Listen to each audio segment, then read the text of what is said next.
Në vitin 2008, fizikani Max Tegmark nga Universiteti i Teknologjisë së Massachusetts publikoi një artikull që i bëri shumë kolegë të tij të ndiheshin të shqetësuar.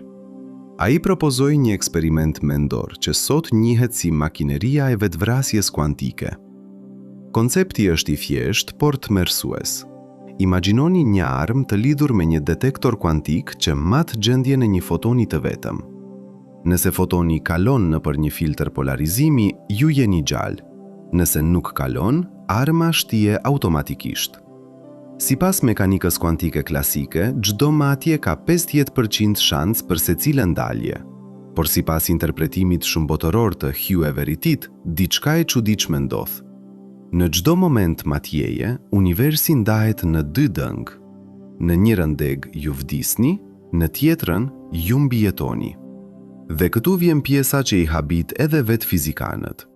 Ju, si subjekti vetëdijshëm, përjetoni vetëm degët ku mbijetoni.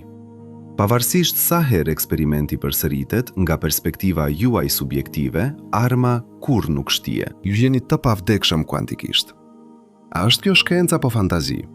A mund ta testojmë? Dhe nëse është e vërtet, çfarë do të thotë kjo për natyrën e vetëdijes, vdekjes dhe realitetit vetë? Kjo nuk është filozofi abstrakte. Kjo është logjike pastër e nxjerrë nga ekuacionet themelore të fizikës kuantike. Nëse Hugh Everett kishte të drejtë kur propozoi interpretimin e shumë botëve në vitin 1957, atëherë çdo herë që hasni një situatë ku mund të vdisni, ekziston një version i juaj që vazhdon të jetojë. Jo në një univers tjetër të largët, por në një deg tjetër të njëjtit univers kuantik. Dhe nga perspektiva juaj subjektive, ju përjetoni vetëm atë deg. Kjo do të thotë se mund të keni kaluar tashmë nëpër qindra ose mijëra ngjarje potencialisht vdekjeprurëse. Aksidente makine ku ju mbijetuat mrekullueshmërisht, sëmundje që në mënyrë të papritur u shëruan, momente kur fati ju shpëtoi në sekondën e fundit. Në degët e tjera të realitetit, versionet e tjera të jush nuk ishin as me fat. Por ju, vetëdia që letëson këto fjalë tani, ekziston vetëm në degën ku mbijetuat. Është si një llotari kozmike ku ju gjithmonë fitoni, por çmimi është që nuk dini se sa herë keni luajtur. Dua që ta bëj diçka absolutisht të qartë që në fillim. Ky nuk është një material për të promovuar sjellje të rrezikshme. Pavdekësia kuantike, nëse ekziston, vlen vetëm nga perspektiva juaj subjektive. Në të gjitha degët e tjera, ju vdisni. Miqtë tuaj vuajnë, familja juaj vuan, shoqëria humb një antar. Kështu që testimi i kësaj teorie, duke u vënë në rrezik, do të ishte jo vetëm i panevojshëm, por edhe etikisht i neveritshëm. Por ajo që mund të bëjmë është të shqyrtojmë logjikën, të analizojmë provat dhe të pyesim nëse kjo ide e çuditshme mund të na tregojë diçka thelbësore për natyrën e realitetit dhe vetëdijes. Sepse nëse interpretimi i Everettit është i saktë, atëherë çdo grimcë materjes, çdo foton që godet retinat tuaja, çdo impuls nervor në trurin tuaj, po krijon dënç të reja të realitetit në çdo moment. Ju nuk jetoni në një univers, ju jetoni në një pyll me degëzim të pafundëm të realiteteve të mundshme. Le të fillojmë me diçka që të gjithë e kuptojnë, vdekja. Ju e dini se një ditë do të vdisni. Kjo është një nga të paktat siguri absolute të ekzistencës njerëzore. Po çfarë do të thotë të vdesësh? Shumica e njerëzve imagjinojnë vdekjen si një kalim nga ekzistenca në jo ekzistencë. Drita fikët, ekrani bëhet i zi, gjithçka përfundon. Por mekanika kuantike sugjeron diçka shumë më të çuditshme. Imagjinoni që jeni duke kaluar një rrugë. Një makinë shfaqet papritur. Në interpretimin klasik të realitetit, ka dy mundësi. Ose makina ju godet dhe ju vdisni, ose nuk ju godet dhe ju mbijetoni. Por në nivel kuantik, historia është shumë më komplekse. Drita që reflektohet nga makina, molekulat e ajrit, çdo atom në trupin tuaj, të gjitha janë sisteme kuantike që ndodhen në superpozicion derisa maten. Dhe sipas Everettit, kur ndodh matja, realiteti nuk zgjedh një dalje. Realiteti eksploron të gjitha daljet njëkohësisht. Në një deg, makina ju godet, trupi juaj dëmtohet, vetdia juaj fiken. Por në një deg tjetër, një llastik rrëshqet në momentin e fundit. Makina ju kalon pranë, por nuk ju godet. Në një deg të tretë, nga sësi sheh ju në sekondën e fundit dhe frenon. Në një deg të katërt, ju ishit pak më të ngadalshëm dhe makina kaloi përpara jush. Të gjitha këto dëng ekzistojnë në mënyrë të barabartë në funksionin e valës universale, por këtu vjen pjesa e mahniqme. Vetdia juaj, ajo që përjeton subjektivisht momentet nga një person në perspektiv, nuk mund të përjetoj degët ku vdisni, sepse në ato dëng nuk ka më subjekt që përjeton. Kështu që nga perspektiva juaj, ju përjetoni vetëm degët ku mbijetoni. Ju nuk mund të përjetoni vdekjen tuaj, sepse vdekja është shuarja e aftësisë për të përjetuar. Kjo nuk është magjia. Kjo është logjike drejt për drejt nëse pranoni dy premisa. E para, interpretimi i Everettit është i saktë dhe të gjitha rezultatet e mundshme kuantike ndodhin në deg paralele. E dyta, vetëdia është në një farë mënyre e lidhur me gjendje specifike fizike të materjes dhe kur ato gjendje ndryshojnë radikalisht ose shkatërrohen, vetëdia nuk mund të vazhdojë në atë deg. Këto janë supozimet e mëdha dhe do t'i shqyrtojmë të dyja me kujdes. Por nëse të dyja janë të vërteta, atëhere pasojat janë të jashtëzakonshme. Do të thotë që nga perspektiva juaj subjektive, ju jeni në thelb të pavdekshëm. Jo në kuptimin që nuk mund të dëmtoheni, jo në kuptimin që nuk plakeni, por në kuptimin që çdo herë që hasni një ngjarje që mund t'ju vras, ekziston një versioni juaj që vazhdon në një deg ku ajo ngjarje nuk ndodhi ose nuk ishte fatale. A keni përjetuar ndonjëherë një moment kur menduat se do të vdisnit, por në mënyrë misterioze mbijetuat? Një aksident që duhet ishte fatal, por që në mënyrë të papritur nuk ishte? Një sëmundje që mjekët e parashikuan si terminale, por që u shërua? Sipas teorisë së pavdekësisë kuantike, këto nuk janë thjesht rastësi me fat. Janë prova se ju ekzistoni në një deg ku mbijetuat, ndërsa në dënd të tjera, versionet të tjera të jush nuk ishin aq me fat. Çdo mëngjes kur zgjoheni, në degët e tjera ekzistojnë versione të jush që vdiqen gjatë natës në goditje në zemër, aneurizma cerebrale ose një qindra shkaqe të tjera të papritura. Por ju nuk mund t'i përjetoni ato dëngj. Ju përjetoni vetëm këtë deg ku zgjuat. Le të thellojmë në mekanikën kuantike që qëndron në themel të kësaj ideje. Në fillim të shekullit të 20, fizikanët zbuluan se bota në nivelin më fundamental nuk sillet sipas logjikës së shëndosh që ne përjetojmë në jetën e përditshme. Kur matni një sistem kuantik, rezultati duket i rastësishëm, por ky rastësi nuk është rastësi normale. Është një lloj çuditshëm rasti që respekton probabilitete shumë specifike dhe krijon modele interferencë që sugjerojnë se diçka më e komplikuar po ndodh nën sipërfaqe. Interpretimi standard i Kopenhagës, i propozuar nga Niels Bohr dhe Werner Heisenberg në vitet e 20, thot se para matjes, sistemi ekziston në një superpozicion të gjitha gjendjeve të mundshme. Kur e matni, superpozicioni shembe dhe realiteti zgjedh një dalje të vetme. Por kjo shpjegim ngre një pyetje të madhe. Çfarë cilëson një matje? Ku ndodh kufiri midis botës kuantike dhe botës klasike? Hugh Everett i tretë u bëi frustruar me këtë pyetje kur ishte një student doktorature në Universitetin Princeton në vitet 50. Ai po punonte në mbikëqyrjen e John Wheeler, një nga fizikanët më të shquar të shekullit. Everett argumentoi se nëse mekanika kuantike është një teori universale e realitetit, atëherë ajo duhet të aplikohet në çdo gjë, përfshirë pajisjet matse dhe vetë vëzhguesit. Nuk duhet të ketë shembje misterioze të funksionit të valës. Në vend të kësaj, funksioni i valës universale thjesht evoluon në mënyrë të qetë sipas ekuacionit të Schrödingerit në çdo kohë. Por nëse nuk ka shembje, çfarë ndodh me rezultatet e ndryshme? Përgjigjja e Everettit ishte radikale. Të gjitha ndodhin. Çdo rezultat i mundshëm i çdo matjeje kuantike ndodh në një deg të ndryshme të realitetit. Kur matni një foton dhe shihni që është polarizuar vertikalisht, nuk është që rezultatet e tjera nuk ndodhen. Është që ju, vëzhguesin në këtë deg, jeni tani i ndërturur kuantikisht me rezultatin vertikal. Në një deg tjetër, një version tjetër i jush është i ndërturur me rezultatin horizontal. Kjo quhet interpretimi i shumë botëve, megjithse Everett vet nuk e përdori kurrë këtë term. Ai e quajti teorinë e gjendjes relative. Arsyeja është se në këtë interpretim nuk ka gjendje absolute të një sistemi. Ka vetëm gjendje relative ndaj vëzhguesve të ndryshëm në deg të ndryshme. Ju jeni në një deg ku fotoni është vertikal, një version tjetër i jush është në një degë ku fotoni është horizontal. Të dyja degët janë po aq reale, nuk ka një degë privilegjuare. Por nga perspektiva juaj subjektive, ju mund të përjetoni vetëm degën ku jeni. Ju nuk mund të komunikoni me versionet e tjerë të vetvetes. Ju nuk mund të aksesoni kujtmet e tyre. Çdo degë është e izoluar nga të tjerat. Kjo quhet dekoherenca dhe është arsyeja pse ne nuk shohim superpozicione makroskopike në jetën e përditshme. Mjedisi vepron si një matës i vazhdueshëm, duke krijuar degë të reja me shpejtësi të jashtëzakonshme dhe duke i izoluar ato nga njëra tjetra. Pyetni veten këtë. Çfarë ndodh kur hasni një situatë ku mund të vdisni? Supozoni se jeni në një aksident makine. Të gjitha grimcat në trupin tuaj, në makinë, në rrugë, janë sisteme kuantike. Rezultati i aksidentit varet nga një numër i madh i ndryshueshmërive kuantike, këndi saktë i goditjes, pozicioni saktë i kokës suaj, gjendja e saktë e indit cerebral në momentin e goditjes. Në interpretimin e Everettit, të gjitha rezultatet e mundshme ndodhin.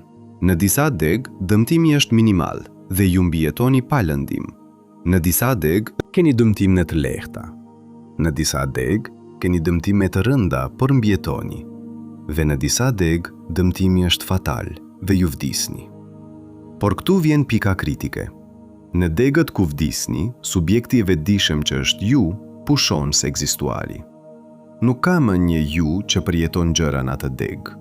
Kështu që nga perspektiva juaj subjektive, ju përjetoni vetëm degët ku mbijetoni. Kjo nuk do të thotë që aksidenti nuk ndodh. Do të thotë që ju, si një subjekt i vijueshëm i përvojës, vazhdoni të ekzistoni vetëm në ato dëngë ku trupi juaj mbetet funksional sa për të mbështetur vetdijen. A është kjo e njëjta gjë me pavdeksin? Jo në kuptimin tradicional. Në degët e tjera, miqtë tuaj vajtojnë, familja juaj organizon një funeral, bota vazhdon pa ju. Nga perspektiva e tyre, ju vdiqet. Por nga perspektiva juaj subjektive, ju përjetoni një histori të vijueshme të mbijetesës. Kjo ngjan si një magjepsi statistikore. Në çdo moment, probabiliteti subjektiv që ju të përjetoni mbijetesën është 100%, sepse ju nuk mund të përjetoni asgjë tjetër. Edhe nëse probabiliteti objektiv i mbijetesës në një ngjarje të caktuar është vetëm 1%, subjektivisht ju përjetoni atë 1%. Tani, le të marrim këtë mëtej.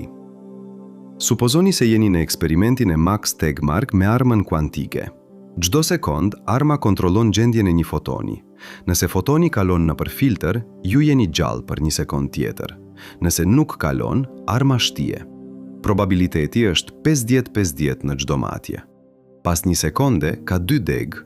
Në një degë ju jeni gjallë, në tjetrën ju jeni i vdekur. Pas 2 sekondave ka 4 degë. Në një prej tyre ju jeni gjallë pas 2 matjesh. Në 3 prej tyre ju jeni i vdekur pas njërës prej matjeve. Pas 10 sekondash ka 1024 degë. Vetëm në një prej tyre ju keni mbijetuar të 10 matjet. Probabiliteti objektiv i kësaj është 1 në 1024, gati 0. Por nga perspektiva juaj subjektive, ju përjetoni atë degë. Sepse në të gjitha degët e tjera, nuk ka një ju që përjeton gjëra. Kështu që pavarësisht sa gjatë vazhdon eksperimenti, nga perspektiva juaj, arma nuk shtie kur. A nënkupton kjo që ju mund të shihni gjëra që janë statistikisht të pamundshme?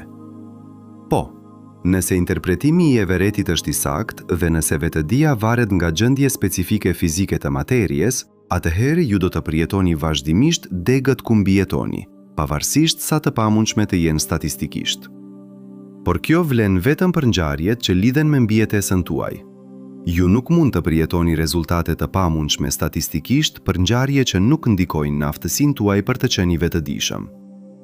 Nëse hedhni një monedhë, ju do të shihni koka 50% të kohës dhe bishta 50% të kohës, sepse rezultati nuk ndikon në ekzistencën tuaj. Por nëse një neurochirurg mat aktivitetin elektrik në trurin tuaj dhe vendos nëse të kryej një operacion rrezik jetë bazuar në rezultatin, atëherë nga perspektiva juaj do të dukej që rezultati shfaqet gjithmonë ashtu siç nevojitet për mbijetesën tuaj. Kjo tingëllon si fantashkencë. Kjo tingëllon si mendje mbi materien, ose ligji i tërheqjes, ose pseudoshkencë tjetër. Por nuk është. është një pasojë logjike drejt për drejte e dy supozimeve. E para, interpretimi i Everettit. E dyta, se vetëdia varet nga konfigurime specifike të materjes. Asnjëra prej këtyre supozimeve nuk është e provuar, por asnjëra nuk është dhe e rrëzuar. Interpretimi i Everettit merr seriozisht mekanikën kuantike në fjalën e saj. Nuk shton asgjë ekstra si shembjeje e funksionit të Valls. Thjesht lë ekuacionet të evoluojnë, dhe lidhja midis vetëdijes dhe materjes është ajo që çdo materialist e pranon. Nëse shkatërroni trurin, shkatërroni vetëdijen. Kështu që nëse një deg ka një tru të shkatërruar, ajo deg nuk ka më një subjekt të vetëdijshëm. Vetëdia vazhdon vetëm në degët ku truri mbetet funksional. Por këtu vjen një problem i madh. Sa funksional duhet të jetë truri?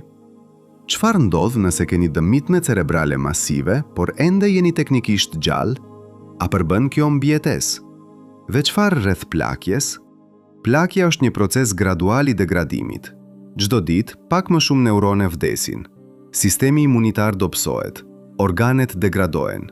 Në fund, truri nuk mund të mbështesë vetëdijen. A do të thotë kjo që përjetoni një deg ku plakja juaj ngadalsohet rastësisht? A do të jetoni më gjatë se pritej për shkak të pavdeksisë kuantike? Ose a do të përjetoni një rënje të shpejtë në aftësinë kognitiv derisa ju nuk jeni më në gjendje të vazhdoni të përjetoni gjëra subjektivisht? Këto janë pyetje që edhe për krahasit e pavdeksisë kuantike nuk kanë përgjigje të qarta. Disa argumentojnë se pavdeksia kuantike garanton vetëm që ju do të vazhdoni të ekzistoni në degën me probabilitetin më të lartë të mbijetesës, e cila për një person plak mund të jetë një deg me shëndet në rënje. Të tjerët argumentojnë se nëse ka ndonjë deg, pavarësisht sa e pamundur, ku ju vazhdoni të keni një tru funksional, atëhere ju do ta përjetoni atë deg. Kjo mund të nënkuptojë mbijetesë për aq kohë sa është fizikisht e mundur për një tru njerëzor të funksionojë, potencialisht qindra vjet nëse trajtimi mjekësor përmirësohet në mënyrë drastike në degën tuaj. Ka edhe një paradoks tjetër. Nëse pavdeksia kuantike është e vërtetë, pse njerëzit plaken dhe vdesin? Pse nuk shohim njerëz me moshë mbijetuan në mënyrë të pazakontë? Një përgjigje e mundshme është se vetëdia kërkon më shumë se sa thjesht aktivitet cerebral minimal. Kërkon një nivel të caktuar të funksionit kognitiv. Kur plakja redukton funksionin kognitiv në një prag të caktuar, vetëdia mund të mos vijojë, edhe nëse trupi është ende teknikisht gjallë. Një përgjigje tjetër është se ne shohim anomali statistikore në mbijetesën e moshës, por i interpretojmë ato si fat ose mjekësi të mirë në vend se si prova për dëng kuantike. Nëse gjyshi juaj mbijetoi një sëmundje që duhet ta kishte vrarë, a është kjo pavdeksi kuantike apo thjesht variacion statistik normal? Problemi është se nga jashtë, pavdeksia kuantike dhe fati i zakonshëm duken identik.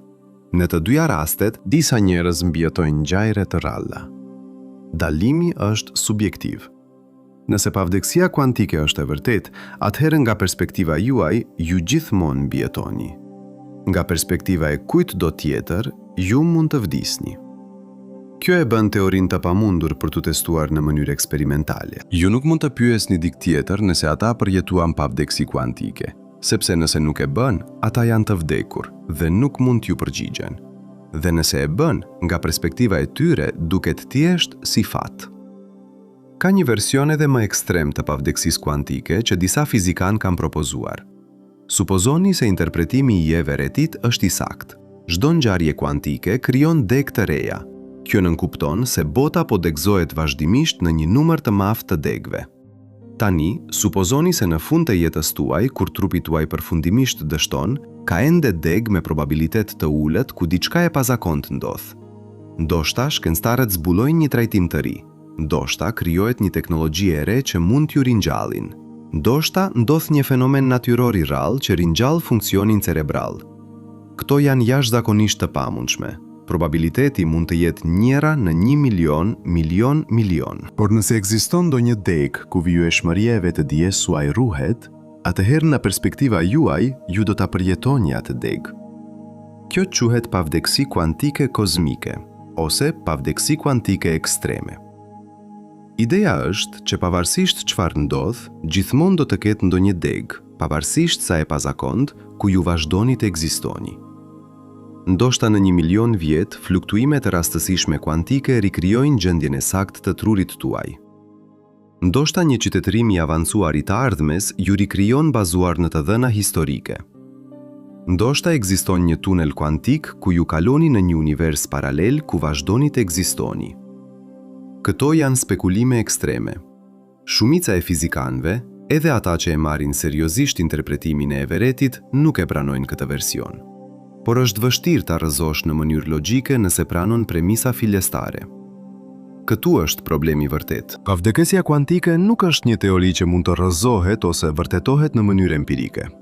Është një pasojë filozofike e interpretimit të Everettit dhe një supozimi specifik për natyrën e vetdijes. Nëse të dy janë të sakta, atëherë pavdekësia kuantike ndiqet logjikisht, por nuk mund ta testoni në mënyrë direkte.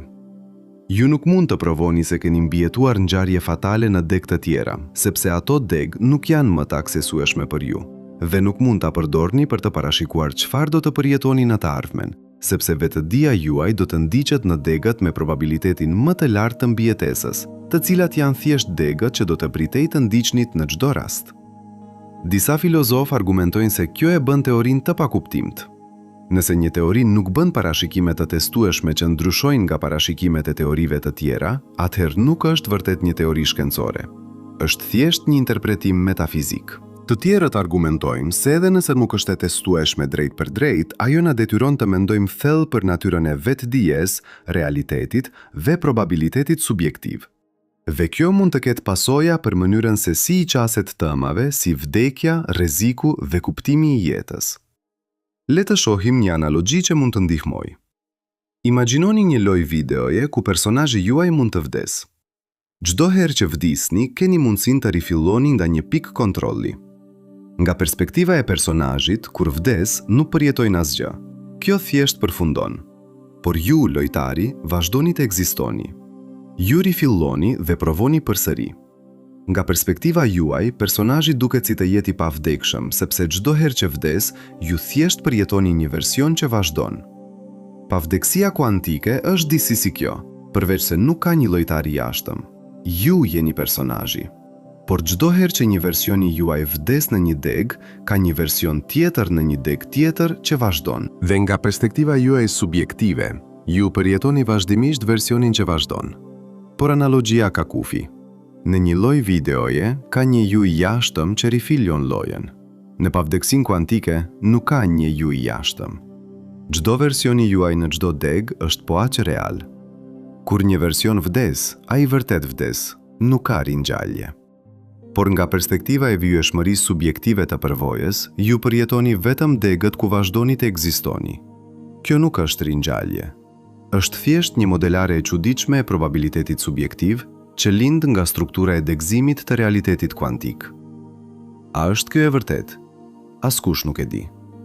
Varet nga dy supozime të mëdha që janë ende objekt debati. A është interpretimi i Everettit i saktë? A varet vetëdia nga konfigurime specifike të materjes në një mënyrë që nënkupton që shkatërrimi i atyre konfigurimeve shkatërron vijshmërinë subjektive? Këto janë pyetje të hapura në filozofinë e fizikës dhe filozofinë e mendjes. Po çfarë është interesante, është që nëse të dyja janë të sakta, atëherë pavdekësia kuantike ndiqet gati në mënyrë të pashmangshme. Nuk ka nevojë për asnjë fizik të re ose për ndonjë forcë misterioze. Është thjesht një pasojë e strukturës së degëzimit të realitetit kuantik dhe natyrës së perspektivës subjektive. Tani le të shkojmë më thellë në mekanikën kuantike që qëndron pas të gjithë kësaj. Në vitin 1925, Werner Heisenberg formuloi parimin e pasigurisë, që thotë që ju nuk mund të matni njëkohësisht pozicionin dhe momentin e një grimçe me precicion arbitrar. Sa më sakt të matni njërin, aq më pak sakt mund të matni tjetrën. Kjo nuk është një kufizim teknik i pajisjeve tona matse. Kjo është një pronë themelore e realitetit. Grimcat nuk kanë pozicion dhe moment të mirë përcaktuar njëkohësisht. Kjo ishte një nga zbulimet e para që treguan se realiteti kuantik është thellësisht i ndryshëm nga realiteti klasik që përjetojmë. Në vitin 1926, Erwin Schrödinger formuloi ekuacionin që përshkruan se si sistemet kuantike evoluojnë në kohë. Ekuacioni i Schrödingerit është deterministik. Nëse e dini gjendjen fillestare të një sistemi, mund ta llogarisni me precisión se si do të evoluojë. Por gjëja që evoluon nuk është vetë grimca, është funksioni i valës, një objekt matematikor që përshkruan probabilitete për rezultate të ndryshme. Kur matni sistemin, ju merrni një rezultat specifik, por para matjes, sistemi duket të jetë në një superpozicion të të gjitha rezultateve të mundshme njëkohësisht. Kjo çoi në paradoksin e famshëm të macës së Schrödingerit. Schrödinger imagjinoi një mace në një kuti me një flask me helmin dhe një mekanizëm radioaktiv që ka 50% shans të thëjë flaskin. Derisa të hapni kutin dhe të shihni, funksioni i valës përshkruan një superpozicion ku macja është si gjallë dhe e vdekur njëkohësisht. Por kur e hapni kutin, ju gjithmonë shihni një mace që është ose e gjallë ose e vdekur, jo një superpozicion. Atëherë, çfarë ndodh kur e hapni kutin? Interpretimi i Kopenhagës thot që funksioni i valës shembet dhe realiteti zgjedh një rezultat.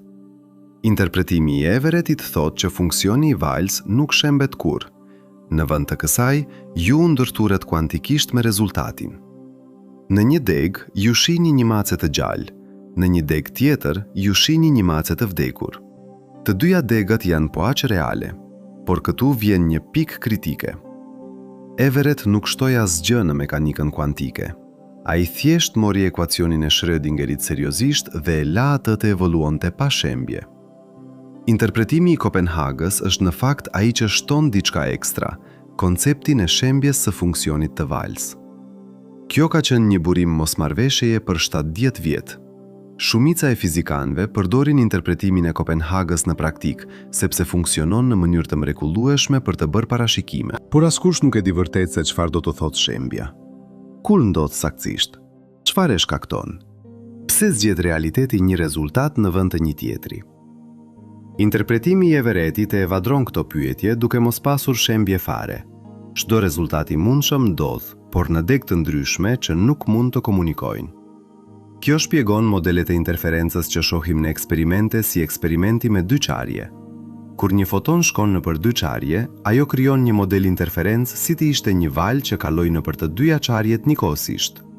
Por kur e matni nëpër cilën qarje kaloi fotoni, modeli i interferencës zhduket dhe shihni dy shirit në vend të një modeli. Në interpretimin e Everettit, kjo ndodh sepse akti i matjes krijon deg ku fotoni kaloi nëpër çdo qarje. Në secilën deg nuk ka më superpozicion, kështu që nuk ka më interferencë. Çështja është që interpretimi i Everettit bën të njëjtat parashikime eksperimentale si interpretimi i Kopenhagës. Kjo është arsyeja pse është e vështirë ta testosh. Të dyja interpretimit janë në përputhje me të gjitha ato dhënat eksperimentale që kemi. Dallimi është metafizik. Interpretimi i Kopenhagës thotë që ekziston një realitet i vetëm dhe superpozicionet shemben. Interpretimi i Everettit thotë që të gjitha rezultatet ndodhen, por në deg të ndryshme. Cili është i saktë? Kjo është ende një nga pyetjet e mëdha të hapura në filozofinë e fizikës. Por pavdekësia kuantike varet nga interpretimi i Everettit. Nëse interpretimi i Kopenhagës është i saktë dhe ekziston vetëm një deg e realitetit, atëherë nuk ka pavdekësi kuantike. Kur vdisni, vdisni. Nuk ka deg alternative ku ju vazhdoni. Por nëse interpretimi i Everettit është i saktë, atëherë pavdekësia kuantike ndiqet natyrshëm. Nëse pranojmë që vetë dia është e lidhur me gjendje specifike të materjes, tani le të flasim për disa eksperimente që kanë testuar parashikimet e mekanikës kuantike në mënyrë ekstreme. Në vitin 2015, një ekip nga Universiteti i Teknologjisë i Delft në Holand kreu një nga eksperimentet më të sofistikuara ndonjëherë të testimit të ndërturjes kuantike. Ata morën 2 elektrone në 2 laborator të ndryshëm të largët njëra nga tjetra 1300 metra. Ata i ndërturen elektronet dhe më pas matën vetit e tyre. Sipas mekanikës kuantike, kur matni një elektron të ndërturur, ju ndikoni menjëherë në rezultatin e matjes së elektronit tjetër, pavarësisht nga distanca.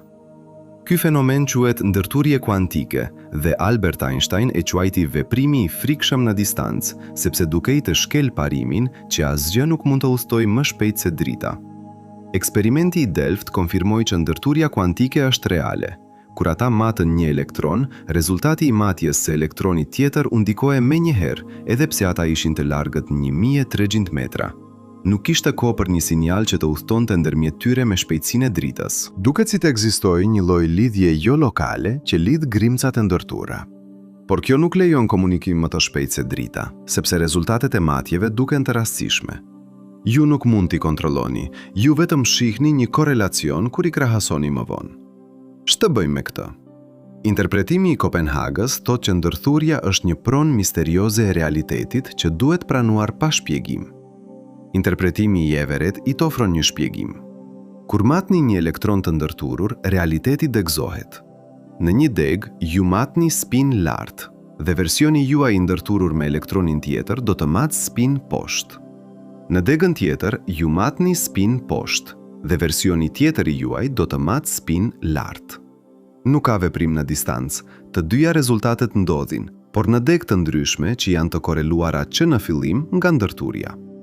Është një shpjegim elegant, edhe pse çmimi është pranimin që ekzistojnë degë të panumërta të realitetit. Tani le të mendojmë se si kjo lidhet me pavdeksin kuantike. Trupi juaj përbëhet nga grimca që janë në ndërveprim të vazhdueshëm me mjedisin.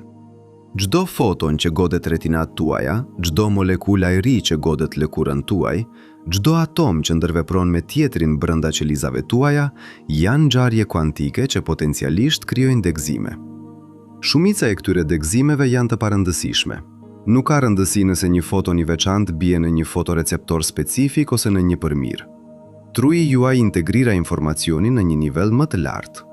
Por disa ngjarje kuantike mund të kenë pasoja makroskopike. Supozoni se një rreze kozmike godet një neuron në trurin tuaj dhe shkakton një mutacion në ADN në e tij. Kjo mund të çojë në kancer, ose mund të mos. Rezultati varet nga probabilitete kuantike. Në interpretimin e Everettit, të dyja ndodhin. Në një deg, mutacioni çon në kancer, në degën tjetër nuk e bën. Nëse kanceri është fatal, atëherë në atë deg ju vdisni, por në degën ku nuk ka kancer, ju vazhdoni. Nga perspektiva juaj subjektive, ju përjetoni degën ku nuk ka kancer. Ju nuk e dini se në një deg tjetër, një version tjetër i juaj po përballet me diagnozë fatale. A ka prova për këtë? Jo prova direkte, por ka statistika interesante. Disa njerëz mbjetojnë sëmundje që duhet t'i kishin vrarë. Mjekët e quajnë kjo remision spontan. Në raste të rralla, tumori zhduket pa ndonjë shpjegim. Sistemi imunitar në një farë mënyre fiton betejën kundër kancerit. Nga perspektiva standarde, këto janë fluturime statistikore të rralla. Nga perspektiva e pavdekësisë kuantike, këto mund të jenë degë ku sistemi imunitar fitoi për shkak të ngjarjeve kuantike specifike që ndodhen në mënyrë të favorshme. Ju nuk mund të daloni midis këtyre dy shpjegimeve duke parë të dhënat. Ato duken identike. Le të shqyrtojmë një argument kritik kundër pavdekësisë kuantike. Kritikët thonë që vetëdia nuk është një lloj i veçantë i veprimit fizik që mund të zgjidhë degë. Vetëdia është thjesht një emër që i japim proceseve komplekse nervore në truri. Nëse truri dëmtohet, proceset nervore ndryshojnë dhe vetëdia ndryshon ose pushon. Nuk ka asnjë arsye të veçantë pse universi do të duhet të degëzojë në një mënyrë që favorizon vazhdimin e proceseve nervore. Degëzimet ndodhin për arsye kuantike, jo sepse një proces i veçantë si vetëdia po ndodh. Ky është një argument i fortë, dhe përkrahasit e pavdekësisë kuantike e pranojnë atë. Ata nuk thonë që universi favorizon vetëdijen. Ata thonë diçka më delikate. Ata thonë që nga perspektiva subjektive e një vëzhguesi të vetëdijshëm, vëzhguesi mund të përjetojë vetëm degët ku ata vazhdojnë të jenë të vetëdijshëm. Kjo nuk është sepse universi po zgjedh ato degë. Është sepse në degët e tjera nuk ka më një subjekt që përjeton gjëra. Është një konstatim rreth perspektivës subjektive, jo një konstatim rreth fizikës. Analogjia është kjo. Supozoni se jeni një detektiv që hullumton vrasje. Ju intervistoni vetëm dëshmitarët që mbijetuan ngjarjen. Të gjithë dëshmitarët do t'ju tregojnë histori ku ata mbijetuan. Kjo nuk është sepse ngjarja favorizoi mbijetesën e tyre. Është sepse dëshmitarët që nuk mbijetuan nuk mund t'ju tregojnë historitë e tyre. Në mënyrë të ngjashme, ju, si një vëzhgues i vetëdijshëm, mund të përjetoni vetëm degët ku vazhdoni të jeni i vetëdijshëm. Kjo nuk është sepse degët e tjera nuk ekzistojnë. Është sepse në ato degë ju nuk ekzistoni më për të përjetuar gjëra. Por kjo ngre një pyetje interesante. Nëse pavdekësia kuantike është e vërtetë, pse nuk e kujtojmë të kemi mbijetuar ngjarje me probabilitet të ulët? A nuk do të duhej që të gjithë të kujtonin për momente ku mbijetuan në mënyrë të pazakonshme? Përgjigja është që ne e bëjmë. Shumica e njerëzve kanë të paktën 1 ose 2 momente në jetët e tyre ku menduan se do të vdisnin, por nuk e bën. Një aksident që në një farë mënyre nuk ishte aq keq sa dukej. Një sëmundje që u shërua në mënyrë të papritur. Një moment kur fati u sol. Ne e quajmë këtë fat ose hir hynor, por nga perspektiva e pavdeksisë kuantike, Këto mund të jenë momente kur ne mbijetuam në një deg me probabilitet të ulët. problemi është që ne nuk mund të krahasojmë përvojat tona me degët e tjera. Ne nuk mund të dimë se në sa deg morëm fatal. Ne mund të dimë vetëm se në këtë deg ne mbijetuam. Kështu që çdo mbijetes, pavarësisht sa e pazakont, duket normale nga brenda. Është vetëm kur e shohim nga jashtë, nga perspektiva e dikujt tjetër, që mund të duket e çuditshme se dikush mbijetoi. Por edhe atëherë, mund të duket thjesht si fat. Ka një version edhe më ekstrem të kësaj ideje. Disa filozofë kanë argumentuar që nëse interpretimi i Everettit është i saktë, atëherë çdo ngjarje e mundshme që është në përputhje me ligjet e fizikës ndodh në ndonjë deg. Kjo përfshin ngjarje me probabilitet jashtëzakonisht të ulët. Për shembull, ekziston një probabilitet kuantik të ulët, që të gjithë atomet në trupin tuaj papritmas të tunelojnë disa centimetra majtas. Probabiliteti është aq i vogël sa nuk do të ndodhë kurrë në tërë jetëgjatësinë e universit. Por nëse interpretimi i Everettit është i saktë, ekziston një deg ku ndodh, dhe nëse ndodh pa ju vrarë në një farë mënyre, atëherë nga perspektiva juaj subjektive, ju do ta përjetoni atë deg. Kjo quhet përjetimi i çrregullt, Boltzmann. Ludwig Boltzmann ishte një fizikan i shekullit të 19-të, që argumentoi që entropia në univers zakonisht rritet, por fluktuimet e rastësishme mund ndonjëherë ta zvoglojnë atë. Një fluktuim i mjaftueshëm i madh mund të krijojë një tru me kujtime dhe përvojë false. Ky tru, i quajtur një tru Boltzmann, do të ekzistonte vetëm për një moment para se të shpërbëhej, por nga perspektiva e tij subjektive do të përjetonte një jetë të plotë. Disa filozofë kanë argumentuar që nëse interpretimi i Everettit është i saktë, Atëhere, ne të gjithë mund të jemi trur Boltzmann në deg me probabilitet të ulët. Kjo është një ide që shumica e fizikanëve e refuzojnë. Shkalla e probabilitetit është aq e ulët sa bën teorinë pothuajse të pavlefshme. Por është vështirë ta rrëzosh në mënyrë logjike nëse e merr seriozisht interpretimin e Everettit. Pasoja është që nëse interpretimi i Everettit është i saktë, atëherë shumica e vëzhguesve të vetëdijshëm nuk janë në deg normale me probabilitet të lartë.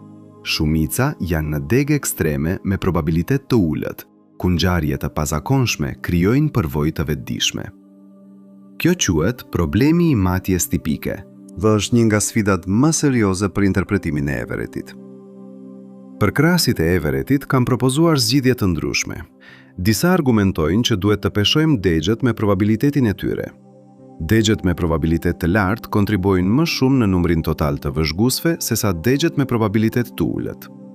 Të tjerë argumentojnë që duhet të përdorim një koncept të quajtur kujdesi për veten, ku supozojmë që jemi në një deg tipike sesa në një deg ekstreme.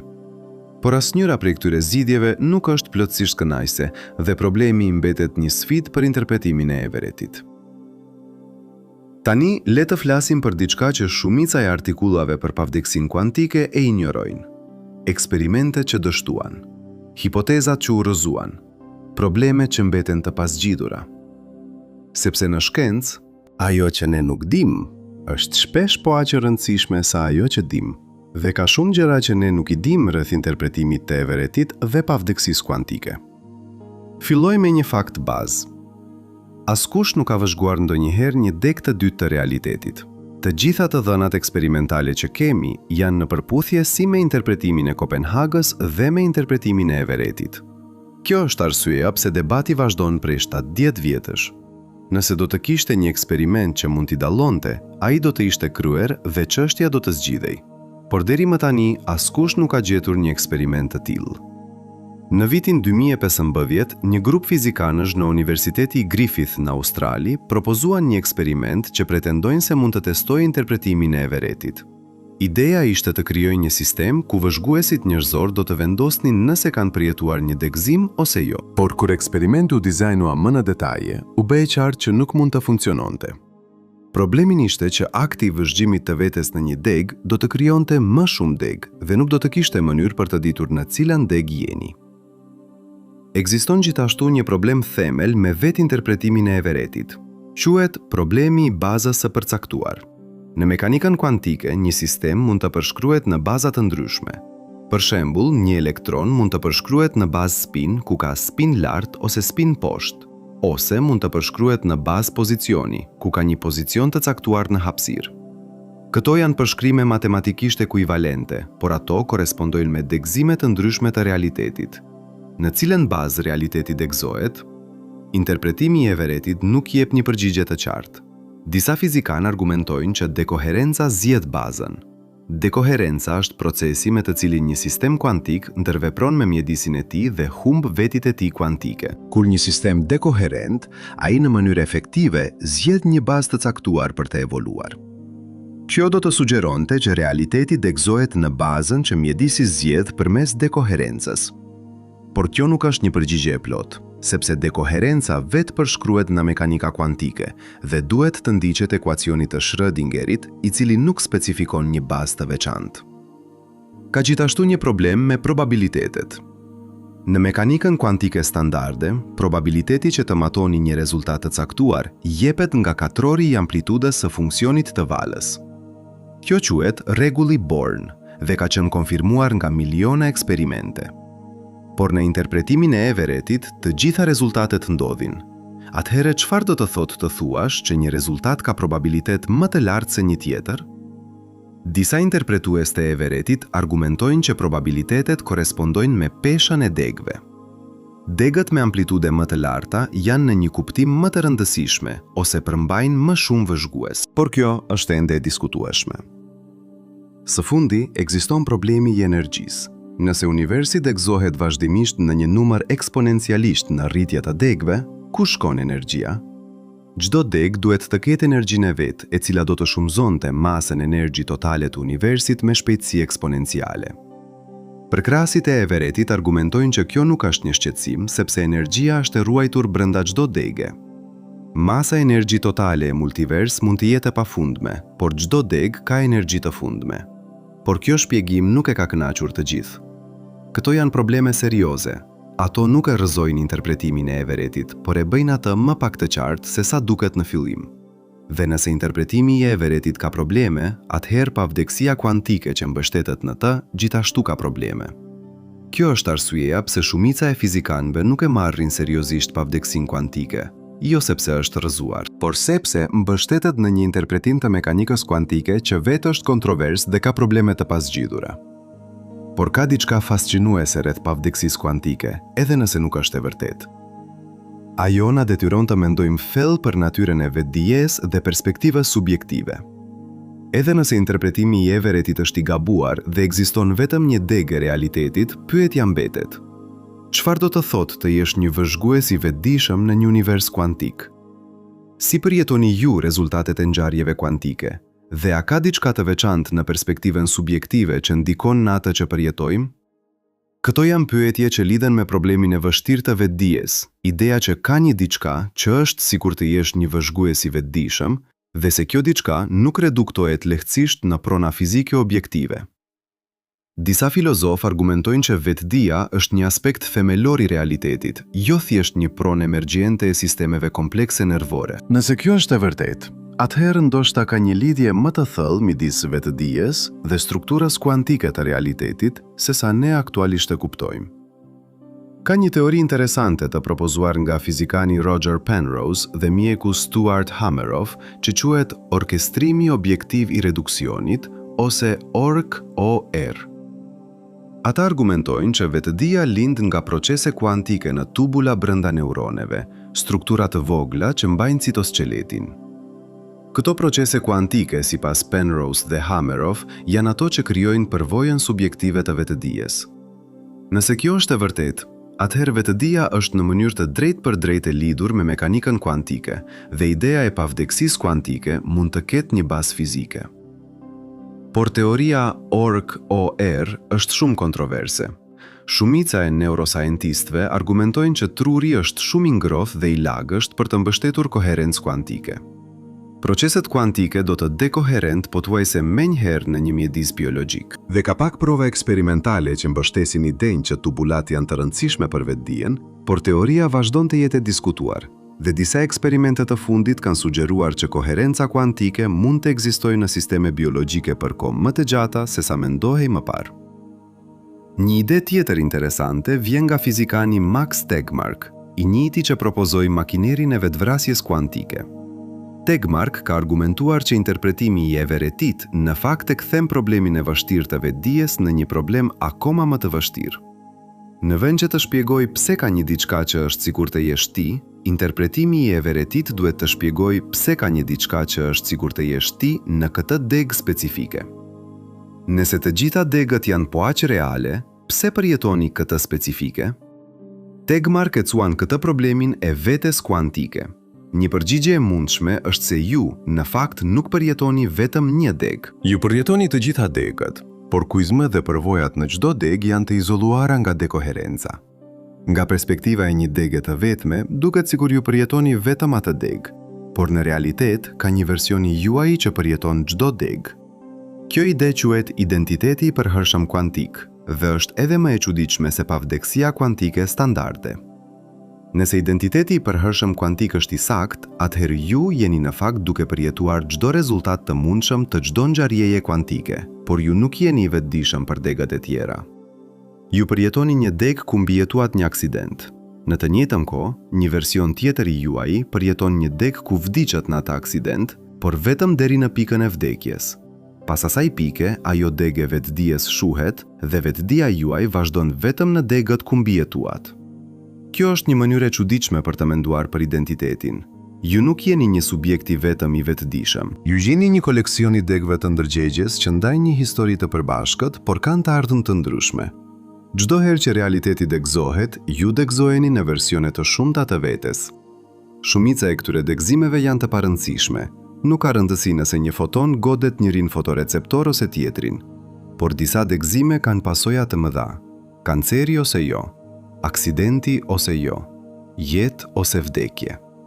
A ka një ju që është reale? A ka një degë që është degë jote e vërtet? Sipas interpretimit të Everettit, përgjigja është jo. Të gjitha degët janë po aq reale. Nuk ka një degë privilegjuare. Ju jeni shuma e të gjitha versioneve të vetes në të gjitha degët. Por nga perspektiva e çdo dege individuale, duket sikur ju jeni një subjekt i vetëm me një identitet të vetëm dhe një histori të vetme. Kjo ka implikime interesante për pyetje rreth identitetit personal dhe mbijetesës. Nëse ju degradzoheni vazhdimisht në versione të shumta, në çfarë kuptimi ju vazhdoni të ekzistoni? Nëse ju në këtë degë dhe ju në degët e tjera janë të gjitha po aq reale, atëherë a ka ende kuptim të thuash se ju mbijetoni ose vdisni? Ndoshta vdekja nuk është fundi i ekzistencës, por thjesht një shkatërrim i vijueshmërisë subjektive në një degë të caktuar, ndërsa versionet e tjera të jush vazhdojnë në degë të tjera. Këto janë ide që filozofët e identitetit personal kanë diskutuar për dekada, por pavdekësia kuantike i jep atyre një kontekst të ri. Nëse interpretimi i Everettit është i saktë, atëherë pyetjet rreth identitetit personal nuk janë thjesht eksperimente abstrakte mendore. Ato janë çështje reale për strukturën e realitetit dhe natyrën e ekzistencës. A duhet të ndryshojë kjo mënyrën se si jetojmë jetët tona? A duhet të ndikojë në vendimet që marrim? Disa filozofë argumentojnë që po. Nëse pavdekësia kuantike është e vërtetë, atëherë çdo vendim që merrni krijon degë ku ju merrni vendime të ndryshme. Në disa degë, ju vendosni të merrni punën e re. Në dënë të tjera, ju qëndroni në vendin tuaj aktual. Të dyja versionet e jush janë po aq reale, kështu që në një kuptim, ju jeni duke përjetuar të gjitha rezultatet e mundshme të vendimit tuaj. Por kjo nuk do të thotë që vendimet nuk kanë rëndësi, sepse edhe pse të gjitha rezultatet ndodhin në disa degë, ju në këtë degë ende përjetoni pasojat e vendimeve që bëni në këtë degë. Nëse merrni një vendim të keq, ju në këtë degë do të vuani, edhe nëse versionet të tjera të jush në degë të tjera morën vendime më të mira. Kështu që pavdekësia kuantike nuk ju liron nga përgjegjësia. Ju ende duhet të jetoni me zgjedhjet tuaja në degën ku jeni. Por mund të ndryshoj perspektivën tuaj për dështimin dhe pendimin. Nëse çdo vendim krijon degë ku ju vendosni ndryshe, atëherë në një kuptim, ju nuk e humbni kur mundësinë. Ekziston gjithmonë një degë ku ju morët rrugën tjetër. Natyrisht, ju në këtë degë nuk mund të aksesoni ato degë të tjera, kështu që kjo ngushëllim mund të duket e ngordhur. Por mund të ndihmoj të mendoni për jetën tuaj si një nga shumë rrugë të mundshme, asnjëra prej të cilave është më reale se të tjerat. Ka gjithashtu implikime etike. Nëse interpretimi i everetit është i saktë, atëherë çdo herë që ju dëmtoni dikë tjetër, ju krijoni degë ku ajo person dëmtohet. Edhe nëse ju u pendoni dhe bëni amend, degët ku ata ishin të dëmtuar ende ekzistojnë. Kjo sugjeron që veprimet tona kanë pasoja që shtrihen në shumë realitete. Morali nuk është vetëm për të shmangur dëmin në këtë degë, është për të shmangur krijimin e degëve ku dëmi ndodh. Por kjo gjithashtu ngre pyetje për llogaridhënien morale.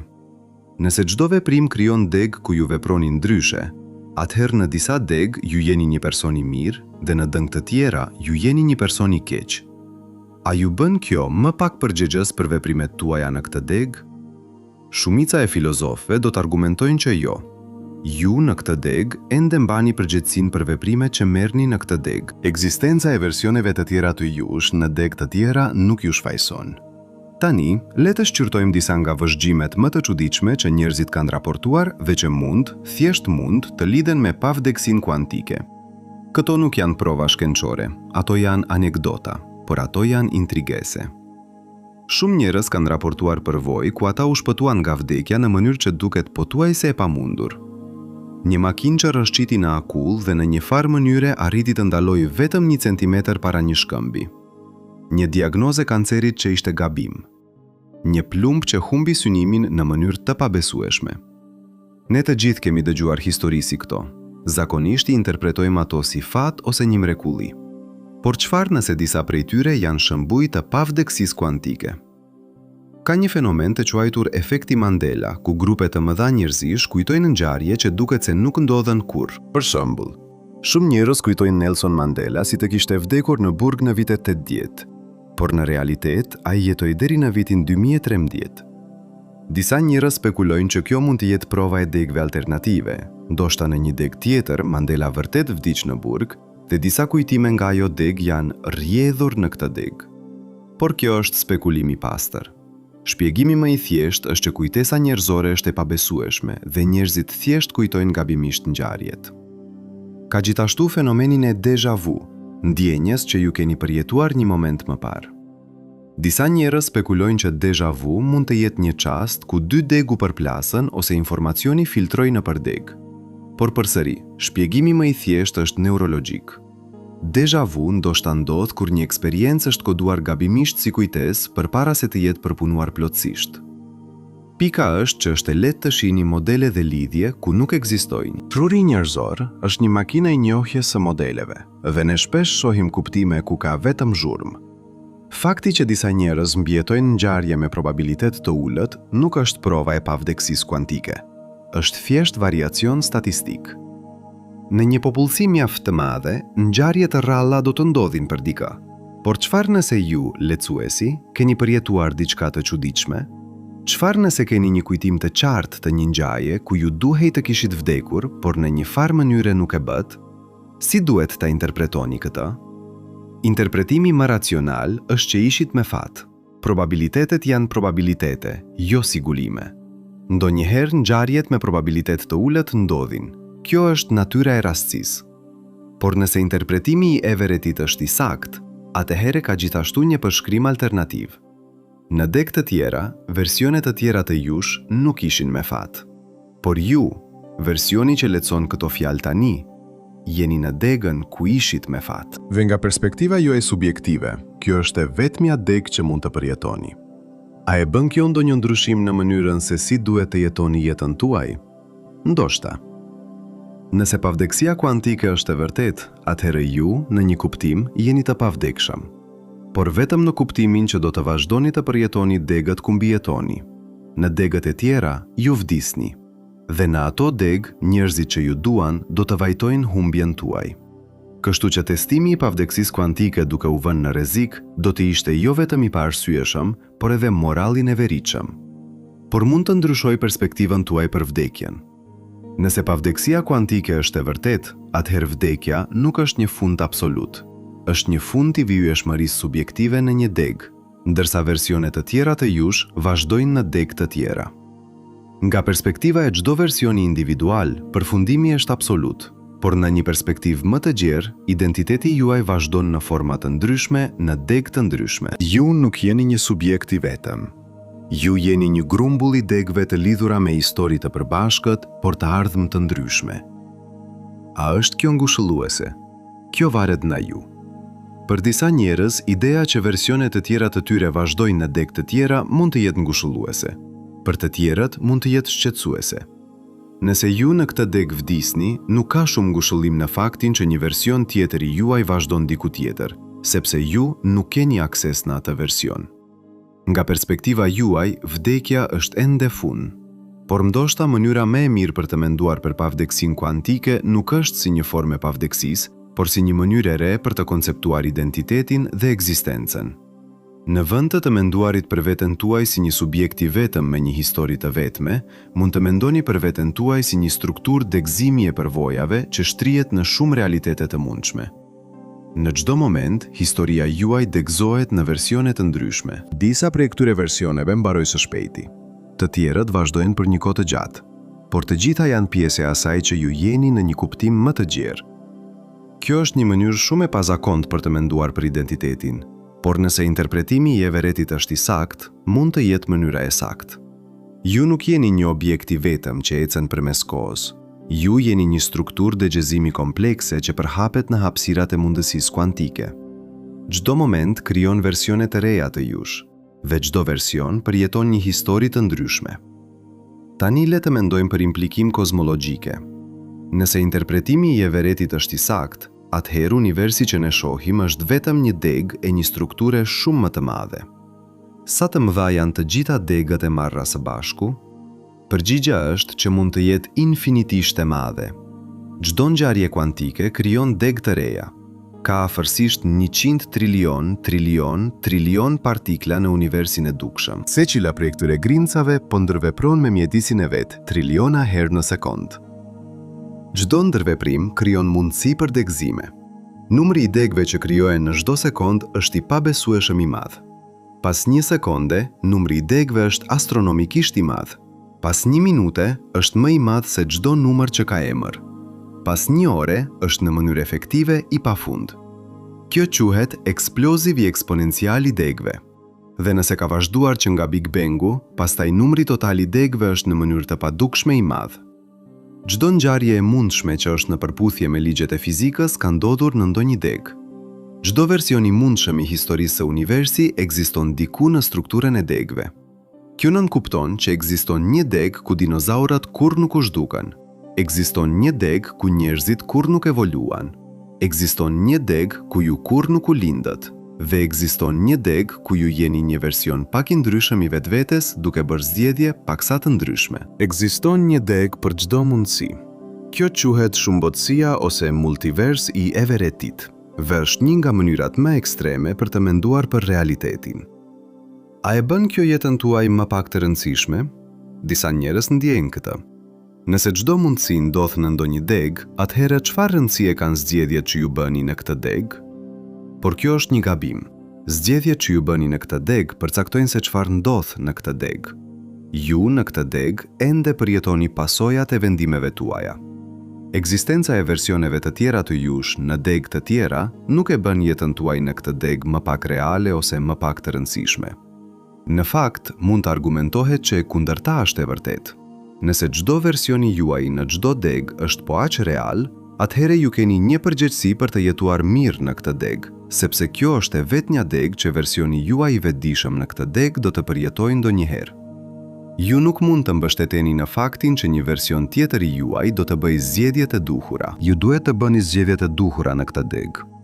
Le të shërtojmë tani një pyetje filozofike thelbësore që pavdekësia kuantike ngre. Çfarë do të thotë të jesh ju? Nëse të gjitha degët janë po aq reale dhe në çdo deg ekziston një version juaj, atëherë cili version është ju i vërtet? Përgjigjja është që të gjitha janë, ose ndoshta më saktë, nuk ka një ju i vërtet. Ekziston vetëm një koleksion i versioneve të ndërlidhura që ndajnë një histori të përbashkët deri në një pikë degëzimi të caktuar. Kjo quhet identitet personal i përhapur. Ju nuk jeni një subjekt i vetëm, ju jeni një koleksion i subjekteve të shpërdara në degë të ndryshme. Çdo një prej këtyre subjekteve ndjen sikur janë ju të vetmi i vërtet, sepse ata nuk kanë akses në versione të tjera. Por nga një perspektivë më e gjerë, të gjitha janë pjesë e asaj që ju jeni. Kjo është një ide që filozofët e kanë diskutuar në kontekste të ndryshme. Për shembull, ka paradoksin e anijes së Theseusit. Nëse zvendësoni gjithë rasat e një anije një nga një, në fund, a është ende e njëjta anije? Dhe nëse mblidhni rasat e vjetra dhe ndërtoni një anije tjetër, cila anije është anija origjinale e Theseusit? Pavdeksia kuantike ngre një version edhe më ekstrem të kësaj pyetjeje. Nëse ju degëzoheni në versione të shumta, cili version është ju i vërtet? Një përgjigje e mundshme është që pyetja është e gabuar. Nuk ka një version të vërtet. Identiteti personal nuk është një gjë e vetme e padiskutueshme. Është një koncept i dobishëm që ne e përdorim për të organizuar përvojat tona, por nuk korespondon me një objekt të vetëm metafizik. Në realitet, ju jeni një proces, jo një objekt. Dhe nëse interpretimi i Everettit është i saktë, atëherë ky proces degëzohet në mënyra komplekse që ne zakonisht nuk e konsiderojmë. Një tjetër përgjigje e mundshme është që identiteti personal varet nga vijshmëria e vetdijes. Ju jeni ai versioni vetvetes që keni një vijshmëri të përvojës së paqëndrueshme nga një moment në tjetrin? Por nëse interpretimi i Everettit është i saktë, atëherë ekzistojnë versione të shumta të jush, secili me vijshmërinë e vet të përvojës. Kështu që në një kuptim, ju jeni të gjitha ato versione, por nga perspektiva e çdo versioni individual, ai version ndihet si ju i vetëm. Kjo na çon në një pyetje interesante. Nëse ju në këtë degë dhe ju në degë të tjera jeni të gjitha po aq reale, atëherë a duhet të kujdeseni po aq shumë për versionet e tjera? Nëse ju marrni një vendim që krijon degë ku disa versione të jush vuajnë, a ju bën kjo përgjegjës moral? Disa filozofë argumentojnë që po. Nëse të gjitha degët janë po aq reale, atëherë ju keni një detyrë për të shmangur krijimin e degëve ku versione të jush ose të tjerëve vuajnë. Por kjo ngre një problem. Ju nuk mund të kontrolloni cilat degë krijohen. Degëzimet ndodhin në nivelin kuantik bazuar në ligjet e fizikës, jo bazuar në zgjedhjet tuaja të vetëdijshme. Kështu që, si mund të mbani përgjegjësinë për degë që nuk mund t'i kontrolloni? Përgjigjja ndoshta është që ju jeni përgjegjës për veprimet që merrni brenda mundësive që keni. Ju nuk mund të kontrolloni të gjitha degët, por mund të kontrolloni veprimet tuaja në këtë degë. Dhe ato veprime ndikojnë në probabilitetin që degë të ndryshme të zhvillohen në mënyra të ndryshme. Le të shqyrtojmë një shembull. Supozoni se vendosni të pini alkool para se të drejtoni. Kjo rrit rrezikun e një aksidenti. Në interpretimin e Everettit, kjo krijon degë ku aksidentet ndodhin me probabilitet më të lartë dhe degë ku aksidentet nuk ndodhen me probabilitet më të ulët. Ju nuk mund të kontrolloni në cilën degë do të përfundoni, por me të pije, ju keni rritur numrin e degëve ku aksidentet ndodhen. Në këtë kuptim, ju jeni përgjegjës moral për krijimin e atyre degëve. Edhe pse ju nuk mund të kontrolloni në cilën do të përfundoni subjektivisht, kjo është një mënyrë interesante për të menduar për përgjegjësisë morale në një univers me shumë botë. Veprimet tuaja nuk përcaktojnë thjesht çfarë ndodh në këtë degë. Ato gjithashtu ndikojnë në shpërndarjen e probabiliteteve në degë të ndryshme, dhe nëse të gjitha degët janë po aq reale, atëherë ju jeni përgjegjës për të gjitha të shpërndarje, jo vetëm për rezultatin në këtë degë specifike. Tani le të shkojmë në një drejtim pak të ndryshëm. Le të flasim për implikime ekzistenciale të pavdekësisë kuantike. Nëse pavdekësia kuantike është e vërtet, atëherë nga perspektiva juaj subjektive, ju do të përjetoni një sekuencë të pafund të çasteve. Në çdo çast, do të ekzistojë një degë ku ju vazhdoni të ekzistoni. Edhe nëse probabiliteti i mbijetesës bëhet gjithnjë më i vogël ndërsa plakeni, do të jetë gjithmonë një degë me probabilitet jo zero ku ju vazhdoni. Por çfarë lloj përvojë do të jetë kjo? Nëse ju po mbijetoni në degët me probabilitetin më të lartë, atëherë me kalimin e kohës do të përjetoni plakje normale, degradim të shëndetit dhe përfundimisht vdekje. Sepse këto janë rezultatet me probabilitetin më të lartë për një organizëm biologjik. Por sipas pavdekësisë kuantike, nga perspektiva juaj subjektive, ajo vdekje kur nuk vjen, sepse në momentin që do të vdiste, ju vazhdoni vetëm në degët ku nuk vdiqet. Kjo nënkupton që përvoja juaj subjektive mund të filloj të devijojë nga rezultatet me probabilitet të lartë. Ju mund të filloni të përjetoni mbijetesë që bëhet gjithnjë më e pazakont. Ndoshta një trajtim i ri mjekësor zbulohet që zgjat jetën tuaj. Ndoshta një transplant organi i suksesshëm. Ndoshta një remision spontan i një sëmundjeje fatale. Nga një perspektive jashtme, kjo do të dukej si fat i jashtëzakonshëm. Nga perspektiva juaj, do të dukej si një sekuencë normale e ngjarjeve. Por kjo nuk mund të vazhdojë pafundësisht. Në fund, ligjet e fizikës vendosin kufi për sa gjatë një organizëm biologjik mund të jetojë. Materia degraduan, entropia rritet. Në fund, bëhet fizikisht e pamundur për trurin tuaj të funksionojë. Çfarë ndodh atëherë? Sipas një versioni të pavdekësisë kuantike, vetdia juaj do të vazhdonte vetëm në degë me probabilitet ekstremisht të ulët, ku diçka e jashtëzakonshme ndodh. Ndoshta një qytetërim i avancuar ju ringjall, ndoshta fluktuime kuantike rikrijojnë gjendje trurit tuaj. Këto janë ngjarje me probabilitet aq të ulët sa janë në mënyrë efektive të pamundura. Por sipas interpretimit të Everettit, ato ndodhin në ndonjë degë. Problemi me këtë version të pavdekësisë kuantike është që ai të çon në degë gjithnjë më ekstreme me probabilitet gjithnjë më të ulët.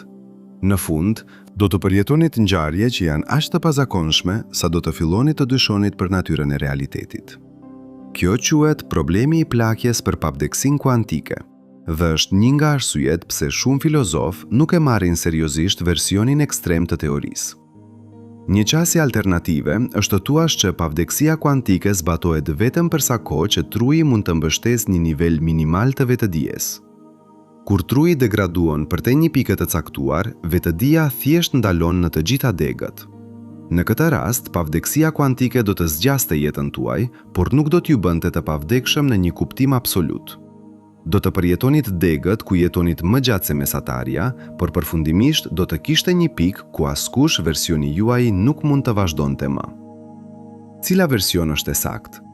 Kjo varet nga se si e përcaktoni vetëdijen dhe në cilën pikë vjen kufiri për mbijetesën e saj. Këto janë pyetje të hapura që shkenca ende nuk ka përgjigjur. Ne nuk e dim se çfarë është vetëdia në nivel fizik. Ne nuk e dim se cilat kondikione fizike janë të nevojshme dhe të mjaftueshme për vetëdijen.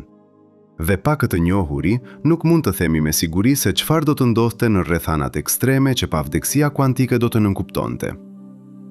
Le të shohim tani se si pavdekësia kuantike lidhet me pyetje më të gjera për natyrën e kohës dhe shkaksisë. Në mekanikën kuantike ka një çështje interesante me kohën. Ekuacioni i Schrödingerit është kthjeshëm në kohë, që do të thotë që mund të shkojë përpara ose prapa në kohë pa ndryshuar fizikën. Por në botën makroskopike, koha duket të rrjedhet vetëm në një drejtim. E kaluara është e fiksuar, e ardhmja është e hapur. Kjo quhet shigjeta e kohës dhe është një nga misteret e mëdha të fizikës. Një shpjegim i mundshëm vjen nga entropia.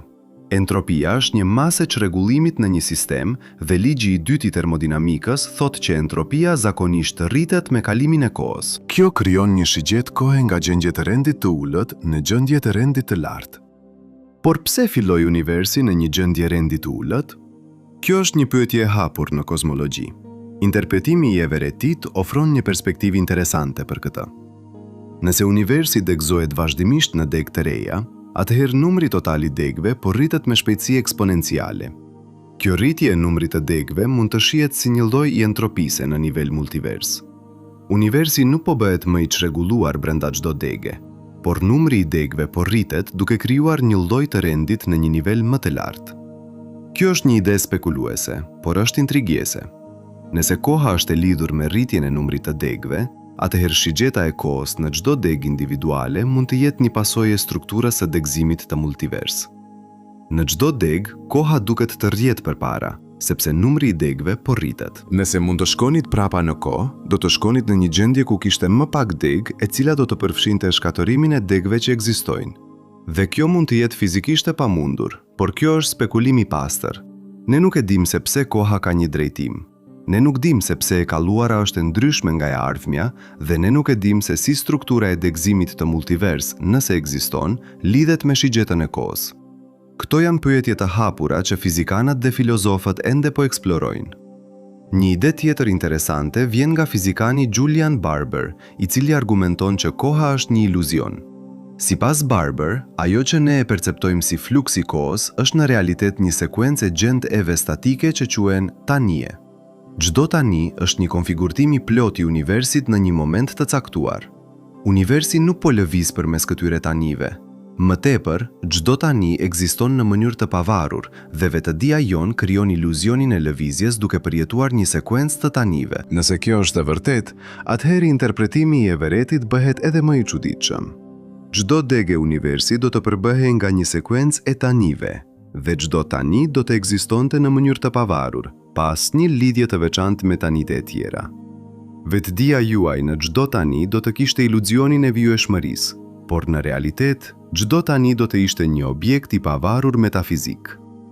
Kjo është një ide shumë ekstreme dhe shumica e fizikanëve nuk e pranojnë, por është një shembull i mënyrës se si interpretimi i Everettit mund të lidhet me pyetje të thella për natyrën e kohës dhe realitetit.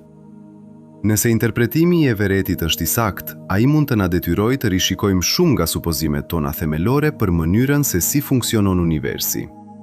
Tani, le të kthehemi te pyetja e fillimit. A jeni të pavdekshëm kuantikisht? Përgjigjia e ndershme është ne nuk e dim. Kjo varet nga dy supozime të mëdha që janë ende objekt debati. E para, a është interpretimi i Everettit i saktë? A degëzohet vërtet realiteti në degë të shumta çdo herë që ndodh një matje kuantike? Apo është vetëm një mënyrë matematikore për të përshkruar probabilitetet, pa ndonjë realitet fizik që korespondon me degët? E dyta, si lidhet vetëdia me materia? A është vetëdia thjesht një pronë emergjente e sistemeve nervore komplekse që zhduket kur sistemi shkatërohet? Apo ka diçka më themelore për vetëdien që mbijetuan përtej shkatërimit të sistemeve fizike të veçanta?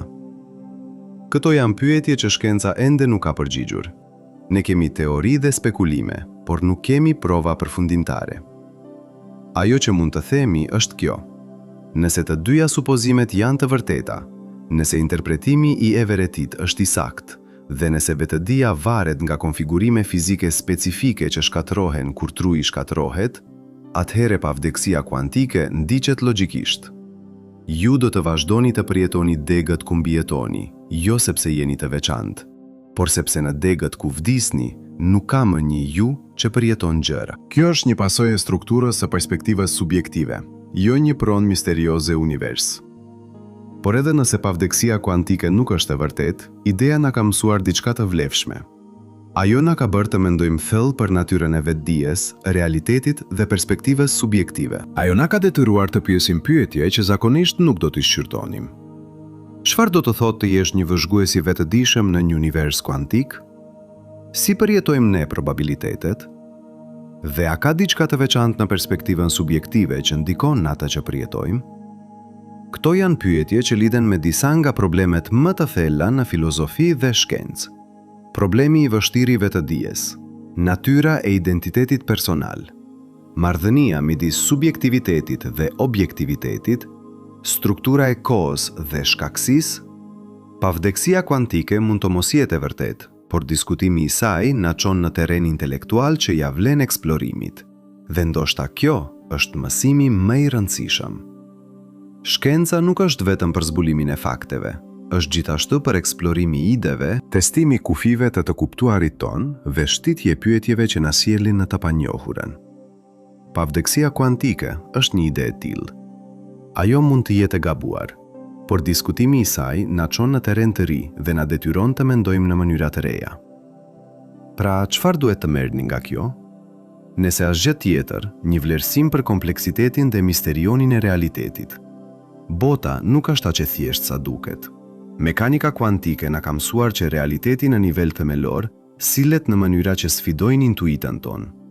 Interpretimi i everetit, pavarësisht nëse është i saktë apo jo, na kujton që ekzistojnë mënyra radikalisht të ndryshme për të konceptuar realitetin që janë ende në përputhje me të dhënat. Dhe pavdekësia kuantike, pavarësisht nëse është e vërtetë apo jo, ngre pyetje që ja vlen të mendojnë. Çfarë do të thotë të vdesësh? Çfarë është vetëdia? Si lidhet perspektiva subjektive me realitetin objektiv? Këto nuk janë vetëm pyetje akademike. Janë pyetje që prekin zemrën e asaj që do të thotë të jesh njeri. Kështu që ndërsa jeni këtu, duke lecuar këto fjalë, mendoni për faktin që ju jeni një nga gjërat më të çuditshme në univers. Ju jeni një grumbull i atomeve që disi ka fituar aftësinë për të qenë i vetëdijshëm për veten e vet. Ju përjetoni botën nga një perspektivë subjektive që është unike e juaja. Dhe nëse interpretimi i everetit është i saktë, ju jeni vetëm një prej një numri të pafund të versioneve të vetvetes që ekzistojnë në degë të ndryshme të realitetit. A ju bën kjo më të vogël? Apo më të madh? Ndoshta të dyja. Ju jeni të vogël në krahasim me pashtrinë e universit, por ju jeni gjithashtu të mëdhenj, sepse ju përfaqësoni një nga mënyra që universi është bërë i vetëdijshëm për veten e vet. Ju jeni universi që shikon veten. Ju jeni atomet që kanë mësuar të mendojnë. Ju jeni një model në strukturën kozmike që ka fituar aftësinë për të pyetur pyetje rreth vetë strukturës. Dhe në fund, ndoshta kjo është pyetja më e rëndësishme që pavdekësia kuantike ngre. Jo nëse jeni të pavdekshëm, por çfarë do të bëni me kohën që keni? Jo nëse ekzistojnë versione të tjera të jush në degë të tjera, por si do të jetoni versionin tuaj në këtë degë? Sepse pavarësisht nëse interpretimi i everetit është i saktë apo jo, pavarësisht nëse pavdekësia kuantike është e vërtetë apo jo, ju ende keni jetë për të jetuar. Ju ende keni zgjedhje për të bërë. Ju ende keni një histori për të shkruar. A do të jetë një histori që ja vlen të jetohet? A do të krijoni dëng ku ju dhe të tjerët lulëzoni? Apo do të krijoni degë ku keni mundësi të humbura dhe pendime? Zgjedhja në këtë degë të paktën është e juaja. Universi ka krijuar ju. Tani, çfarë do të krijoni ju? Këto janë pyetjet që çdo person duhet t'i përballojë, pavarësisht nga qëndrimi i tyre ndaj pavdekësisë kuantike. Vendoshta, në fund, kjo është mësimi më i rëndësishëm. Jo që jeni të pavdekshëm, por që jeni këtu, tani, në këtë moment, me mundësinë për të zgjedhur, për të vepruar, për të bërë një ndryshim në degën ku ndodheni. Kështu që pyetja nuk është vetëm nëse keni vdekur qindra mijëra herë, por nuk e dini. Pyetja është, çfarë do të bëni me faktin që jeni gjallë tani? Si do ta jetoni këtë version të jetës suaj? Dhe çfarë gjurmësh do të lini në strukturën e realitetit, pavarësisht nëse degëzohet apo jo? Universi mund të jetë më i çuditshëm se sa mund të imagjinojmë. Realiteti mund të degëzohet në mënyra që ne ende nuk i kuptojmë plotësisht. Por një gjë është e qartë. Ju jeni këtu. Ju jeni të vetëdijshëm.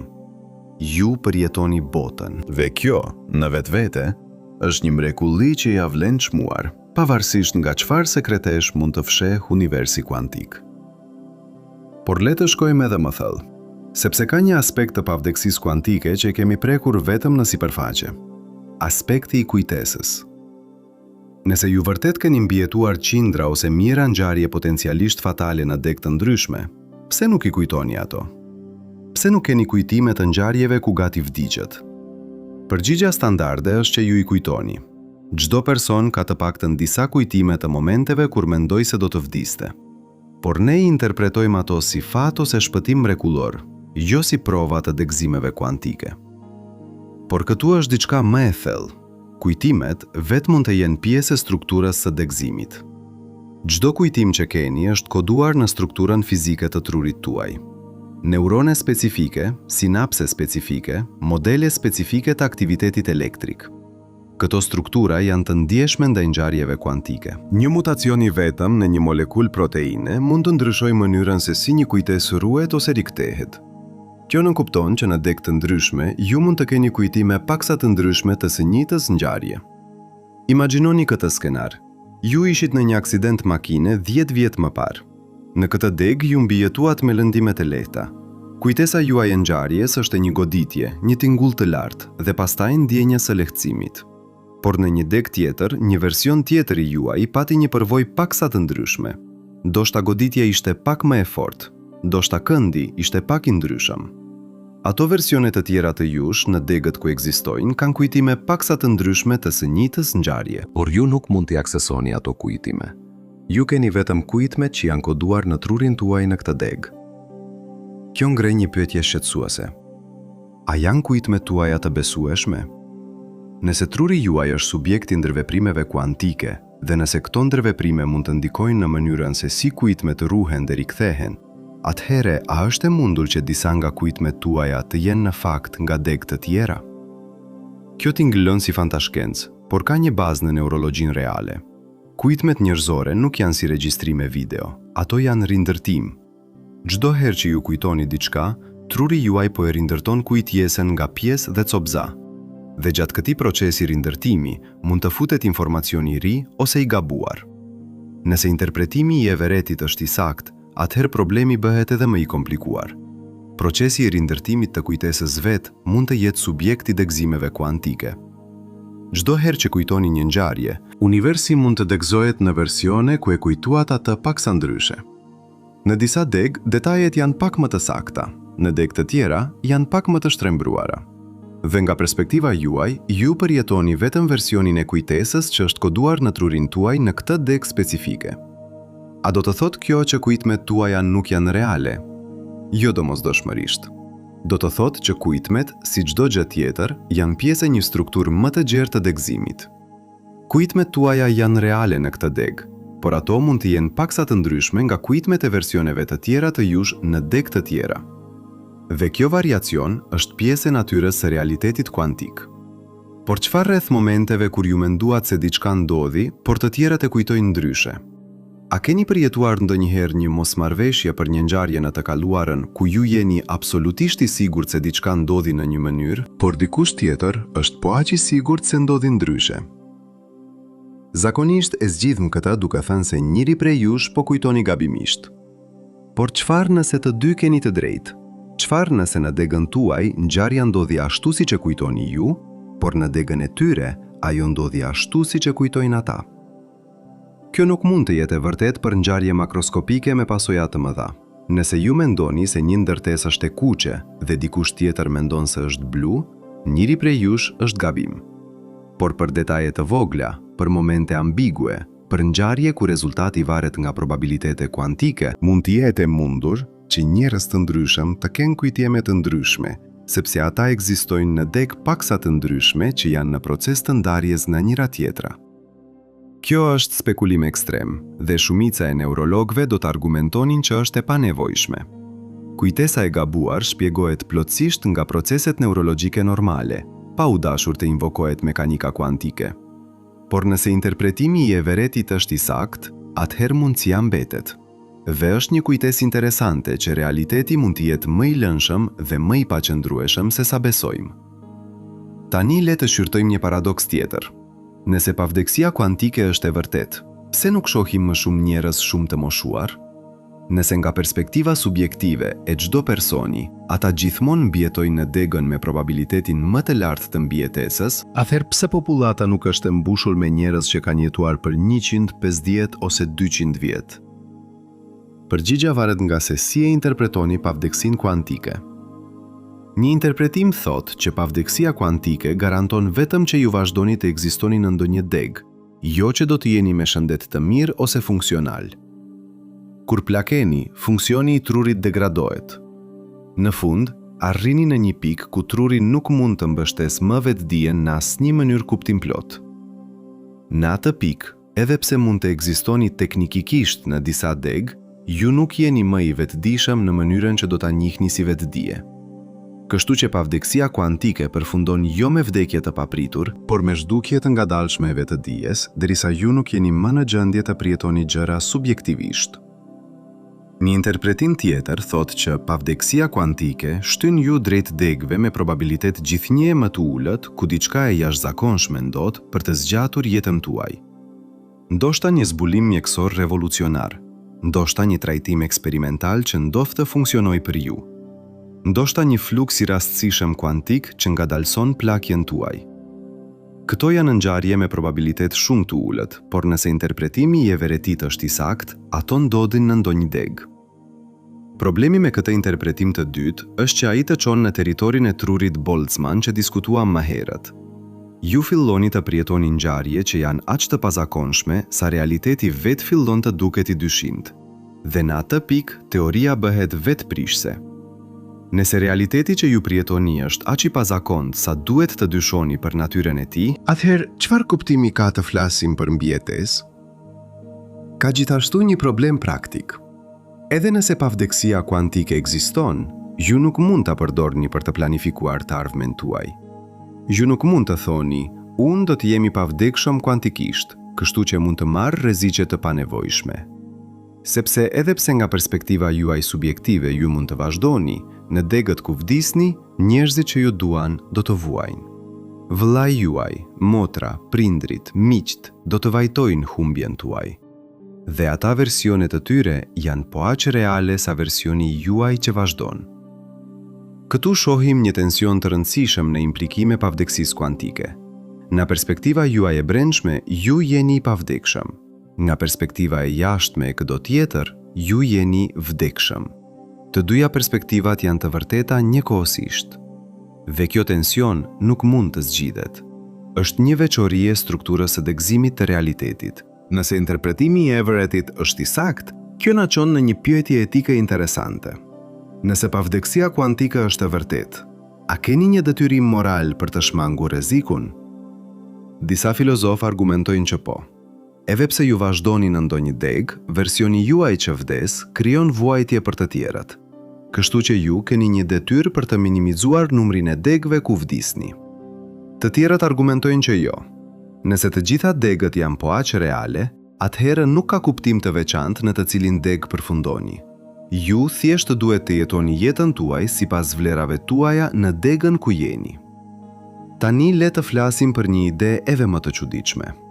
Disa fizikanë kanë sugjeruar që nëse interpretimi i Everettit është i saktë, atëherë mund të ekzistojë një mënyrë për të komunikuar midis degëve. Kjo tinglon si fantashkencë, por ka një logjik prapasaj. Nëse degët janë pjesë të së njëjtit funksion universal të valës, atëherë mund të ekzistojnë sinjale të dobëta që rrjedhin midis degëve. Në vitin 2005, fizikani David Deutsch nga Universiteti i Oxfordit propozoi një eksperiment të quajtur kompjuteri kuantik me shumë botë. Ideja është që një kompjuter kuantik mund të kryejë llogaritje duke shfrytzuar degë paralele. Në një kuptim, ju do të llogaritni në të gjitha degët njëkohësisht. Kur matni rezultatin, ju merrni rezultatin nga degja ku jeni, por informacioni nga degë të tjera ka ndikuar në llogaritjen. Nëse kjo funksionon, do të ishte prova indirekte që degët e tjera ekzistojnë dhe mund të ndërveprojnë në mënyra specifike. Por deri më tani, kompjuteret kuantik nuk kanë arritur në një pikë ku mund të kryejmë këtë lloj eksperimenti në mënyrë përfundimtare. Teknologjia ende nuk është atje, por është një drejtim i mundshëm për hullumtin të ardhshëm. Ka gjithashtu propozime më spekuluese. Disa filozofë kanë sugjeruar që déjà vu, ëndrat, ose madje disa forma të intuicionit mund të jenë rrjevje nga degë të tjera. Ideja është që ndonjëherë informacioni nga një degë mund të filtrojë në degën tuaj, duke krijuar një ndjenjë të njohjes ose një parashikim të një ngjaje që nuk ka ndodhur ende në degën tuaj, por ka ndodhur në një tjetër. Kjo është spekulim i pastër, nuk ka prova për këtë, dhe shpjegimet më të thjeshta për këto fenomene janë neurologjike. Déjà vu ndoshta është një anomali në mënyrën se si truri kodifikon kuidhmet. Ëndrat janë procesi i trurit që përpunon informacionin. Intuicioni është njohje e modeleve në nivel nëndërgjegjeje. Nuk ka nevojë të invokohet mekanika kuantike për të shpjeguar këto fenomene, por është intriguese të mendosh për mundësinë. Nëse interpretimi i Everettit është i saktë dhe nëse degët nuk janë plotësisht të izoluara, atëherë ndoshta ka mënyra shumë të vogla, shumë të dobta që informacioni mund të rrjedhë midis tyre. Kjo nuk do të ishte komunikim i qartë, do të ishte më tepër si zhurmë, si interferim statistikor. Por mund të krijonte efekte të dobta që do të ishin potencialisht të detektueshme. Le të shqyrtojmë tani se si pavdekësia kuantike lidhet me pyetje rreth kuptimit dhe qëllimit. Nëse ju jeni të pavdekshëm kuantikisht, a jep kjo jetës tuaj kuptim apo e merr atë?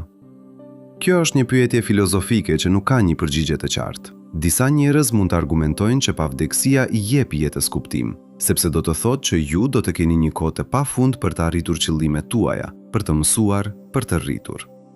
Të tjerët mund të argumentojnë që e merr kuptimin, sepse nëse nuk ka fund, atëherë asgjë nuk ka peshë ultimative. Personalisht, unë mendoj që kjo është një gabim. Të mendosh për pavdekësinë si një gjë që ndikon në kuptimin, kuptimi vjen nga vlerat tuaja, nga marrëdhëniet tuaja, nga kontributi juaj.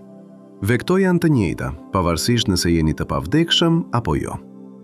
Nëse jetoni një jetë me vlerë në këtë deg, ajo ka vlerë, pavarësisht nga çfarë ndodh në deg të tjera. Ka gjithashtu një tension interesant midis pavdekësisë kuantike dhe shkencave të tjera rreth vdekjes.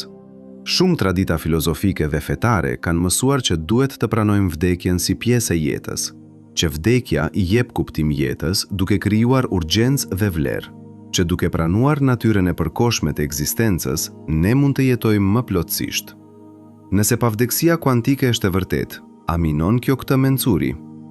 Unë do të argumentoja që jo, sepse edhe nëse pavdekësia kuantike është e vërtetë, ju në këtë deg ende përjetoni kohë të kufizuar. Ju ende plakeni, ju ende keni një numër të kufizuar të ditëve në këtë formë specifike të ekzistencës. Dhe madje nëse vazhdoni në ndonjë deg tjetër, ajo deg do të jetë një përvojë ndryshme me sfida dhe mundësi të ndryshme. Kështu që mençuria e pranimit të përkohshmërisë mbetet e vlefshme, por pavdekësia kuantike mund të ndryshojë perspektivën tuaj për atë që do të thotë të vdesësh.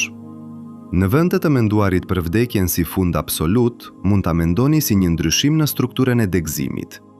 Versioni juaj në këtë deg përfundon, por versione të tjera vazhdojnë.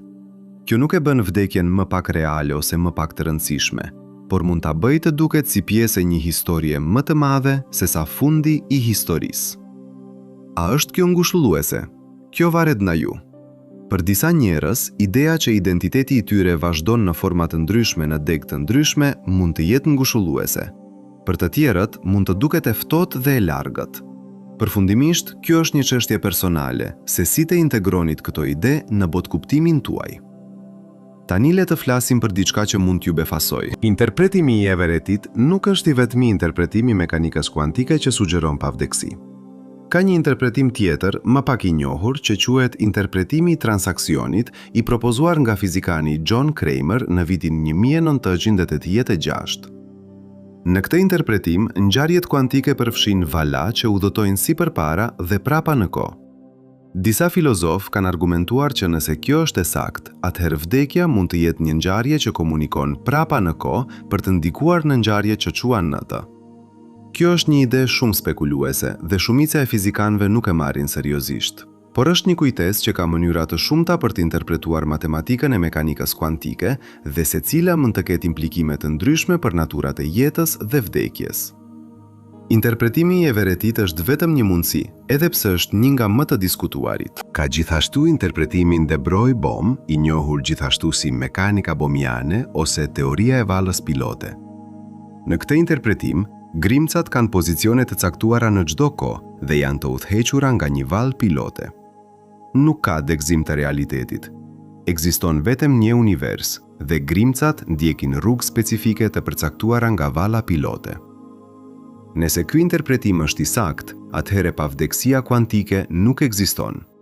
Vdekja është një fund absolut, ashtu si në fizikën klasike. Fakti që ka interpretimeve të shumta të mekanikës kuantike me implikime kaq të ndryshme është një kujtesë e modestisë. Ne nuk e dim ende cili interpretim është i saktë.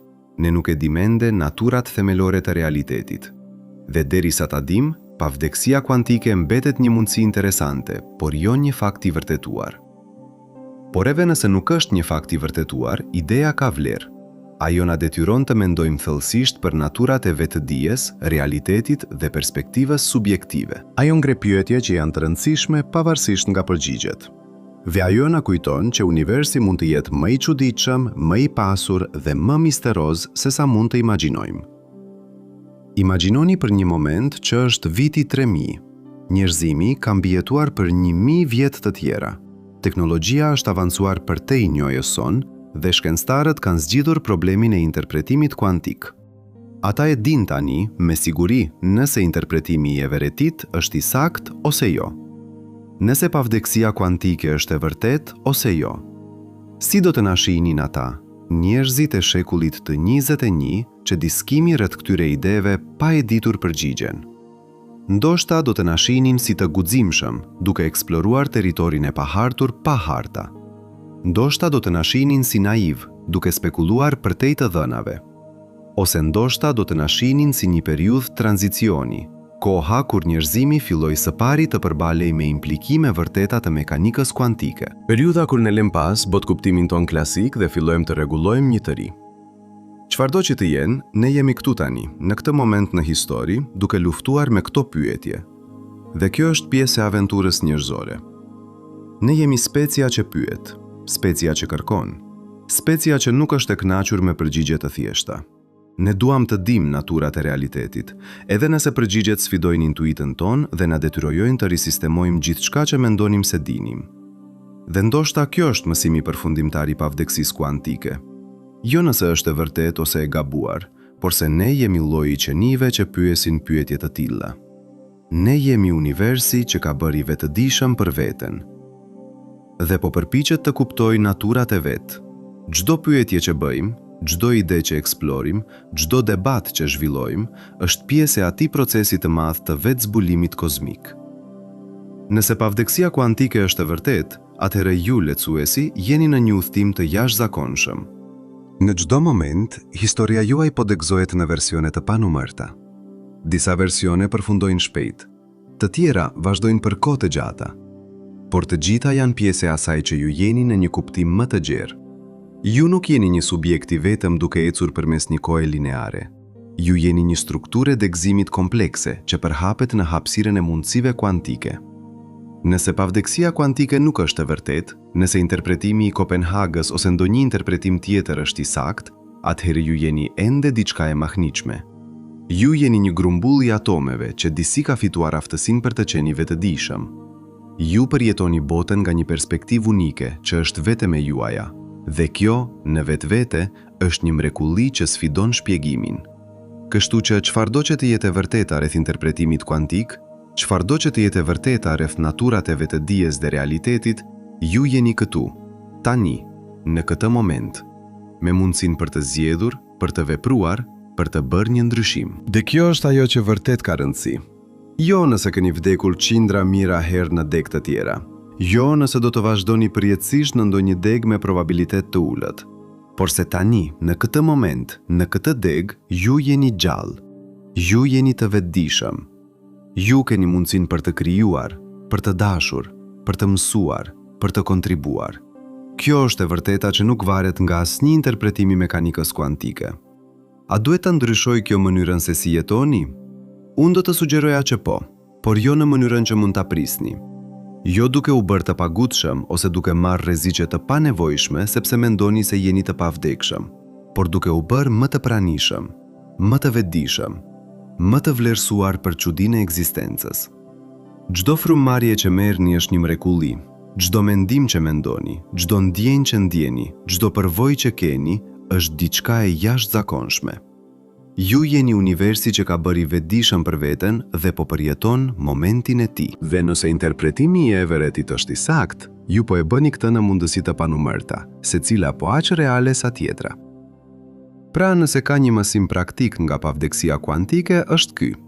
Jetoni plotësisht, jetoni me vetëdije, jetoni me vlerësim, jo sepse jeni të pavdekshëm ose vdekshëm, por sepse jeni gjallë. Dhe jetë e vetëdijshme në një univers i plot me materie të pavërdijshme është një dhunti e pazakonshme që nuk duhet të merret si e mirëqen. Universi mund të degëzohet në versione të panumërta, ose mund të mos. Vetëdia juaj mund të vazhdojë në forma të ndryshme në deg të ndryshme, ose mund të mos. Por kjo që dim me siguri është që tani, në këtë moment, ju ekzistoni, ju përjetoni, ju jeni të gjallë, dhe kjo në vetvete është e mjaftueshme për të justifikuar një jetë të mirëjetuar. Kështu që në fund, pyetja nuk është nëse jeni të pavdekshëm kuantikisht. Pyetja është, çfarë do të bëni me këtë moment? Si do të jetoni këtë deg të ekzistencës, këtë version të jetës suaj? Çfarë vlera do të mishroni? Çfarë marrëdhënie do të kultivoni? Çfarë kontributi do të bëni? Këto janë pyetjet që kanë rëndësi. Pavarësisht në struktura themelore e realitetit, dhe këto janë pyetjet që vetëm ju mund të përgjigjeni.